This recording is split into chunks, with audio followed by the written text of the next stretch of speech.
Hello friends, welcome to Krish cookery. இன்னைக்கு கிறிஷ் குக்கரியில் ஒரு breakfast recipe chilli bread எப்படி பண்ணலான்னு தான் பார்க்க போகிறோம். வாங்க வீடியோக்குள்ளே போய் எப்படி பண்ணலான்னு தெரிஞ்சுக்கலாம்.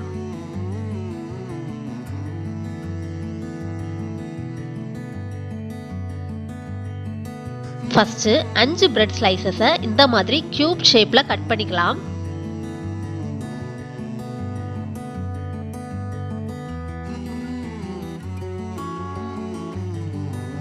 ஒரு பேன்ல 1 டேபிள் ஸ்பூன் எண்ணெய் ஊற்றிட்டு அதில் கட் பண்ணி வச்ச பிரெட்டை போட்டு ஒரு 2 நிமிஷத்துக்கு லோ ஃப்ளேமில் நல்லா ரோஸ்ட் பண்ணிக்கலாம்.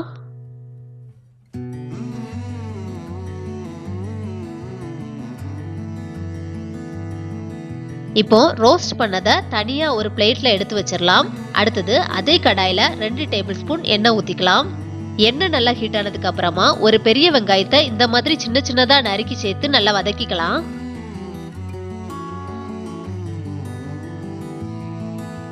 வெங்காயம் நல்லா வதங்கினதுக்கு அப்புறமா 1 டீஸ்பூன் இஞ்சி பூண்டு பேஸ்ட் சேர்த்து அதோட பச்சை வாசனை போகிற வரைக்கும் நல்லா வதக்கிக்கணும்.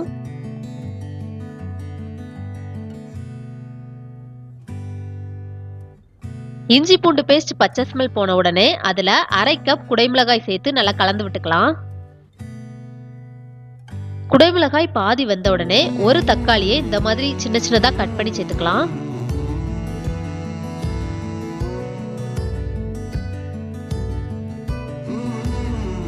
இப்போ இதுல சில்லி பிரெட்டுக்கு தேவையான அளவு உப்பு போட்டு நல்லா வதக்கிக்கலாம்.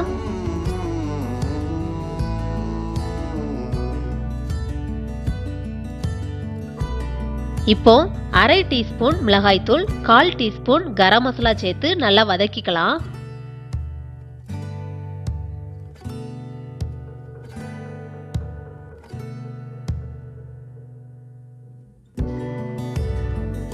மசாலா பச்சை ஸ்மெல் போனதுக்கு அப்புறமா 1 டீஸ்பூன் ரெட் சில்லி சாஸ்,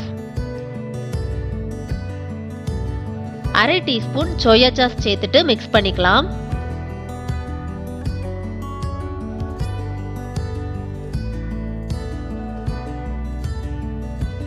இதுல 2 டேபிள் ஸ்பூன் தண்ணி சேர்த்துட்டு மறுபடியும் நல்லா கலந்து விட்டுக்கலாம்.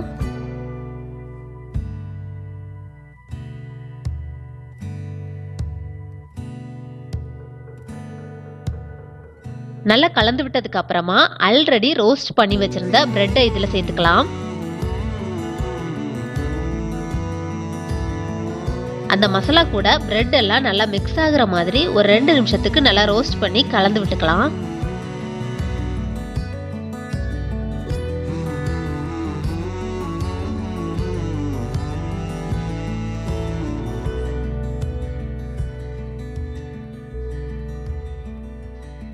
இப்போ நல்லா கலந்து விட்டாச்சு.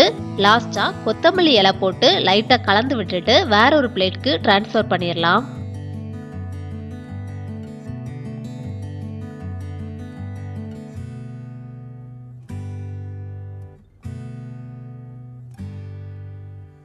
இவ்வளவுதான் நம்மளோட சில்லி பிரெட் ரெடி ஆயிடுச்சு. இந்த ரெசிபி உங்களுக்கு பிடிச்சிருந்தா லைக் பண்ணுங்க, உங்க ஃப்ரெண்ட்ஸ் கூட ஷேர் பண்ணுங்க. மறக்காம கிறிஷ் குக்கரியை சப்ஸ்கிரைப் பண்ணிடுங்க. வேறொரு சூப்பரான ரெசிபியோட உங்களை மீட் பண்றேன். அது வரைக்கும் பாய்.